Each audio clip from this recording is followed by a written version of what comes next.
బోయపాటి శ్రీను దర్శకత్వంలో నందమూరి బాలకృష్ణ నటిస్తున్న అఖండ 2 చిత్రం విడుదలకు ముందే సంచలన రికార్డు నెలకొల్పింది. ఈ సినిమా ఓటీటీ హక్కులను నెట్ఫ్లిక్స్ 80 కోట్ల రూపాయలకు కొనుగోలు చేసింది. ప్రస్తుతం ఈ వార్త తెలుగు చిత్ర పరిశ్రమలో హాట్ టాపిక్ గా మారింది. బాలయ్యకు ఉన్న క్రేజ్, కాంబినేషన్ క్రేజ్ కలిసి నిర్మాతలకు ఈ ధరను తెచ్చిపెట్టాయి. నిర్మాతలకు జాక్ పాట్ తగిలిందని పరిశ్రమలో చర్చ నడుస్తోంది. తెలుగులో 4 హీరోలకు మాత్రం ఓటీటీ హక్కులకు ఇంత ధర పలికింది.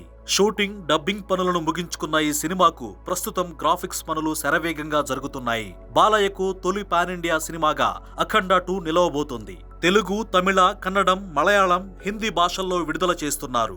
అఖండకు మించి ఈ సినిమా సంచలన విజయం సాధించడం ఖాయమని సినీ విశ్లేషకులు అంచనా వేస్తున్నారు. 14 రీల్స్ ప్లస్ బ్యానర్ పై రామ్ ఆచంట, గోపి ఆచంట నిర్మిస్తున్న ఈ సినిమాకు థమన్ సంగీతం అందిస్తున్నారు. బాలయ్య చిన్న కూతురు తేజస్విని అఖండ 2కు సమర్పకురాలిగా వ్యవహరిస్తున్నారు.